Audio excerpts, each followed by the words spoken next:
Yo, what's up everybody? Welcome back. Today I have a UU battle versus one of my subscribers, Hera Swallow.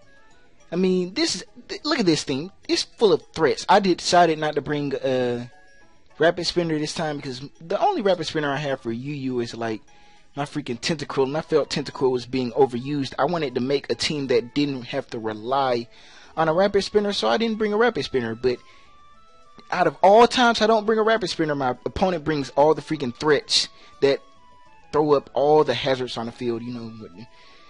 So I'm going to go ahead and get right into the battle. So I know he's going to lead off with that Galvantula, so I'm just anticipating the Galvantula, as he does lead off the Galvantula. So I decided to lead off with my Nidoqueen, as we can just both exchange some hazards right here. So he's going to go ahead and get up those sticky webs. I'm like, okay, go ahead and get up those sticky webs. My team is pretty slow already. I'm going to go ahead and get up my Stealth Rocks. So if he wants to go out into Blastoise Rapid Spin, he can go ahead and do that, because I do have Miss Magius who can block the Rapid Spin. So he's going to withdraw his Galvantula, as I just went for Poison Jab just to break that thing's sash, as he actually goes out into Rose Raid. And this Rose Raid is just going to take a freaking Poison Jab to the face, and it's not going to take it as much as I thought it would, because my freaking Nidoqueen is fully defensive, no attack, and it's not sheer force. So he's going to withdraw his Rose Raid. I thought this Rose Raid would probably go for a special attack on my Nidoqueen, so I decided to set up my freaking Poison Spikes, Toxic Spikes.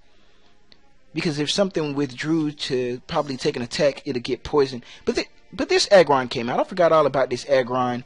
This thing is not going to get poisoned, well, because it came in before I set up my Toxic Spikes.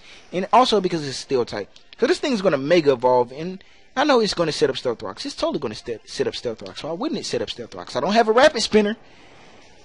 So this Earthquake does a decent amount to this Aggron. I want to run a freaking full attack Nidoqueen with sheer force. I want to see how much damage that does, because this thing is letting out a whole bunch of damage. So like y'all saw, the Aggron did set up Stealth Rocks, and that's just going to be huge, because that's going to be residual damage to my pokes, as I don't have a Rapid Spinner. And that Iron Head did not do anything to my freaking physical defensive Nidoqueen. And it was a critical hit too. Did not knock it nearly low enough, so I'm going to go for an Earthquake, bring this Aggron super low, as it's just going to go for a freaking roar and roar my freaking Nidoqueen out.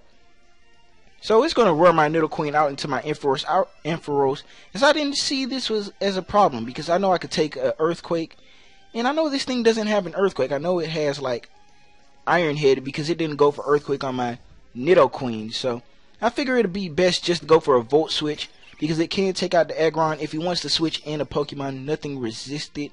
Well, not resisted. Nothing is like ground type, not effective against it.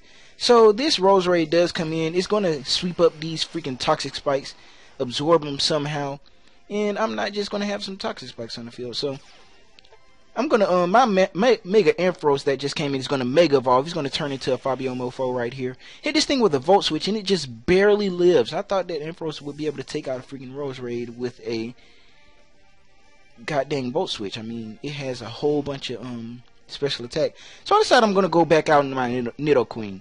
This Rose Raid is in here. It can't switch out. I can set up my Toxic Spikes, and I can probably get some poison spread it around here. So this thing reveals the Giga Drain. I forgot all about Giga Drain, so this thing is going to get a heap of health back. My Nidoqueen is not going to take a freaking Giga Drain well at all. As I'm just going to set up Toxic Spikes, as I know it's not going to matter. All he has to do is switch out in the Aggron, switch in that freaking Rose Raid, and the Toxic Spikes are gone. So that's looking bad. So my Nidoqueen does get the leftovers, and I'm like, maybe it can live a Giga Drain, just maybe, but it doesn't. My Nidoqueen goes down. This Rose Raid is looking fairly decent when it comes to HP. So my Nidoqueen does go down. Why am I saying Nidoqueen? Queen. I am not ghetto. I am not like that. So my Swallow is going to come out right here, and it's going to take some Stealth Rock damage. It's not that much. So I know I can just go ahead, switch out here. I know he's going to save this Rose Raid because he doesn't want anybody getting poisoned. So I just went straight for a U-turn. As this Aggron does come in, it could obviously take a U-turn from a Swallow that's not Guts boosted, and he just takes a little bit of chip damage right there, and that really doesn't matter. So my Swallow is just going to come right back here. No, he can't do anything to Aggron. I'm going to go out into my Miss Magius. My Miss Magius is not going to be affected by the Sticky Webs because of Levitate, so I figured that this is a good poke for my team. I don't have to worry about Sticky Webs, and Stealth Rocks do not do too much damage. And I'm able to take out this Aggron as nobody switches into Shadow Ball. So now this Rose Raid is going to come out. He's going to take up these Toxic Spikes, and I know that I can knock out a Rose Raid. I can outspeed it too after the Stealth Rocks because this is a Choice Specs modest Miss Magius. So my Miss Magius is going to go for a Shadow Ball and knock this Rose Raid out. And I'm looking really decent here. I just wish that I got the Toxic Spikes up. It would have made this battle go by a lot faster. I'm stuttering right here. So this main shell comes out. I know that the only thing a main shell wants to go for is probably a knockoff. So my Ampharos is Mega Evolved. It's really bulky. So I knew he could probably take a knockoff. And I wanted to see if this thing was Life Orb. Well, I already saw if it was a Life Orb, and it was Life Orb. I didn't want this thing to be Choice Scarf. Who runs a Choice Scarf Pokemon on a freaking Sticky Webs team? Well, I don't know. That could be a threat. I mean, like there's like levitating Pokemon, and it could outspeed them. So this main shell is going to go for the U-turn. Actually, did not risk the high jump kick because I do still have the Miss Magius in the back, as I knew that he was probably going to go for the U-turn right there. And even if he didn't, Ampharos I didn't have a problem sacking it. So I'm going to go for the Volt Switch, as this Galvantula just catches a clean Volt Switch and takes a clean chunk, like 40% off this Galvantula right here. As now I can go out into my freaking Miss Magius. I made a misplay right here because my Miss Magius, I thought it was stronger than, not stronger, I thought it was faster than Galvantula, but it wasn't. And he's just going to end up taking a Thunder to the freaking face. And he's not going to take that very well. Well, she's not going to take that. And I'm going to hit this Galvantula with a Shadow Ball because I just barely survived that Thunder. And I get an unnecessary crit, and this Galvantula goes down. So, yeah, take that. So this main shell comes out. I know it's either going to go for a knockoff or U-turn because it can't go for high jump kick. As I feel sad letting my Miss Magius go because now this main shell can go for high jump kicks all over the place. Just kicking people in the chins with his freaking toes. And my Miss Magius is going to go down thanks to that U-turn. But I am able to get some switch initiative as my Miss Magius does go down. So he sends out his Blastoise, and this Blastoise is a problem. This Blastoise can tank some hits, and I don't really want that because I need my Swellow to sweep the rest of his team, like if it's possible, because I didn't take a picture of his team. I forgot all about Darmanitan because that thing is powerful. So I'm going to go out to my Milky right here. I might rename him to Blueberry because this is not the Milky we all know and love. He's a blue Milky. He's a Blueberry. I'm going to rename him Blueberry. So this Blastoise is going to go for a Toxic on my Milky right here. And Milky doesn't like being poisoned. I mean, he's my defensive wall. He has so much defensive bulk. So I decided to go for a Body Slam. I was hoping for a Paralysis. I needed this Paralysis just in case I was able to get my Ampharos in. Paralysis lowers speed so much, and maybe my Ampharos could outspeed it, go for a Volt Switch, knock this thing out, because this thing can pretty much stall my team out if I let it. So my Milky's leftover is going to be counseled by the poison, and I really don't like being poisoned, so I'm going to go ahead and go for the Heal Bell, get rid of this freaking poison. And my freaking Milky's going to go right back to looking healthy and all. So I'm just going to go for the Rapid Spin, get these Stealth Rocks off the field so it doesn't take that residual damage. As I'm just going to get some more leftovers right here. I'm looking all healthy and stuff. Can't really do too much to Milky. So I decide that now is the time to set up. I mean, I'm healthy right here. I have a whole bunch of health. So I'm going to go for a Power Up Punch right here. Get +1. And that's the Power Up Punch. The Power Up Punch is not going to do too much itself. But just getting that +1 Body Slam is going to be great. So let's go for he reveals the Scald, and I'm like, please don't burn. And it doesn't burn. And that's great. So now I can just go for a Body Slam on this thing, get some big damage. I just want to take some chunks out of this Blastoise so I can just get rid of the rest of his team, because this Blastoise is a thorn in my side. So I go for the Body Slam, and that does a good chunk to this Blastoise. And he's going to go for another Scald, and I'm like, hey, why don't you get paralyzed? I mean, you're paralyzed right here. Why don't you get fully parried? So at this point, I'm looking really low. I don't want to risk a crit or something, or just like him getting a crit and a burn, knowing my luck, because it will happen. So I decide I'm just going to go ahead and get my health back with the milk drink right here. And I'm just going to go back to looking healthy. I'm not burned. Mostly at full health. I can get some leftovers. As he's going to go for the Scald right now. I'm going to be very unlucky if I got a burn right here. And guess what? I get a freaking burn. Well, it was bound to come. Scald has such a high chance of burning. So, the Milky's right here burned. I really don't want to be burned right here. I really don't. So, I'm at +1.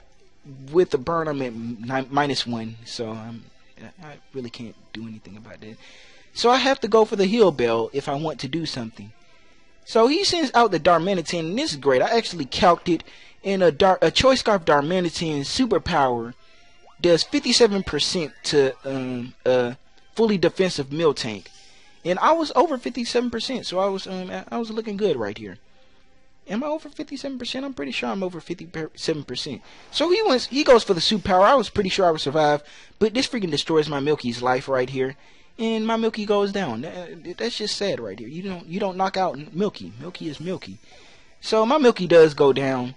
As now I decide I'm going to go out into my Alakazam. I need some damage versus this thing. I want this thing slowed down. I do carry Thunder Wave on this particular Alakazam. Thanks to my friend Nigel. My friend Nigel. He made this Alakazam set. And he brings out the Blastoise. I don't know if he predicted the freaking Thunder Wave, knows what this Alakazam could do. Probably watch my videos knows what this Alakazam could do. I'm just kidding. Bringing out the Blastoise was the better choice, as I don't want to risk breaking the sash, so I'm going to go out into my Mega Ampharos. I thought that I could live a freaking Scald based on where I am, because Ampharoses are bulky as hell. But after seeing that Stealth Rock damage, I know that he's not going to survive a Scald. So I just hoped and prayed. I just hoped, but my Ampharos does go down. He went down, but at least he went down stylish as fuck. Like he's just Fabio right here. Fabio. Fabio. So, this Blastoise is still here. It's a thorn in my side, so I have to go out in my Alakazam. I need to get this thing low, and Alakazam is the only way. I only have my Alakazam and my Swellow left. So, I'm going to go for Psychics right here, just to get this Blastoise down. As I'm glad I didn't put Psyshock on this.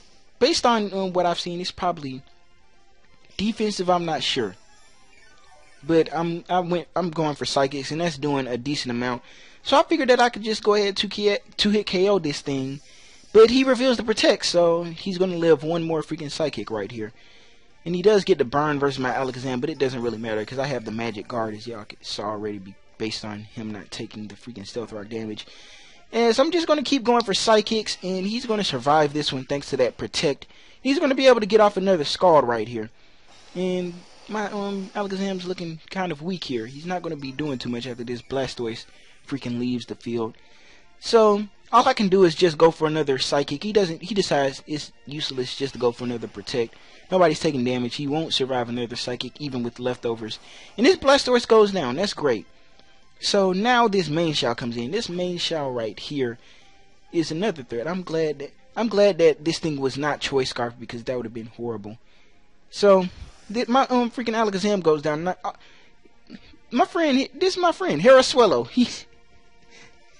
I need to rename this Swellow Haraswello, because he's the Swellow right here. So this Swellow comes in. I know I can just go for a Brave Bird. I have to go for a Brave Bird because Guts is not activated. I don't have Return. I have Facade. And this Brave Bird is going to just completely destroy this Main Shell. I mean, Main Shell cannot take a freaking Brave Bird from anything. So, I'm not sure if that crit mattered. I'm pretty sure it didn't matter. As now, the freaking Flame Orb is going to activate. And this Darmanitan is going to come out.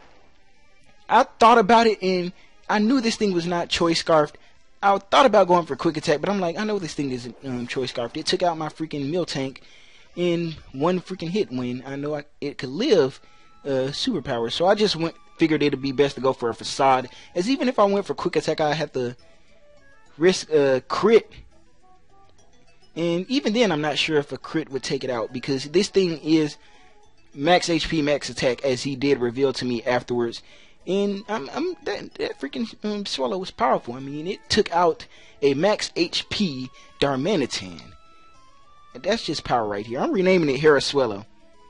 Thank you, bro. Thank you for the battle. If y'all want to see more, hit the like button, subscribe, whatever. Y'all already know everything that I've said thus far. And thanks for watching. Goodbye. Oh, that sounded so horrible.